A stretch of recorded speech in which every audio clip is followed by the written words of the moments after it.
Jules Ferry est né à Saint-Dié dans les Vosges, le 5 avril 1832, d'un père avocat, et il semble d'abord vouloir suivre les traces de ce dernier en se lançant dans l'étude du droit et en s'inscrivant au barreau de Paris où il plaide dans quelques affaires, mais très vite se tourne vers le journalisme où l'on remarque son talent. Sa carrière politique commence en 1869 lorsqu'il est élu député de la 6e circonscription de la Seine sur un programme radical anti-centralisateur et anti-militariste,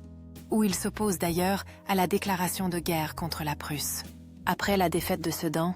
il entre au gouvernement de défense nationale et devient maire de Paris, où sa circulaire du 10 décembre exigeant des restrictions alimentaires lui vaut le surnom de Ferry la famine. Il quitte Paris pour Versailles pendant l'insurrection communarde, après avoir été élu député des Vosges le 8 février 1871, mandat qu'il détiendra jusqu'en 1889. Le gouvernement Thiers l'envoie en Grèce comme ministre plénipotentiaire, mais dès la chute de celui,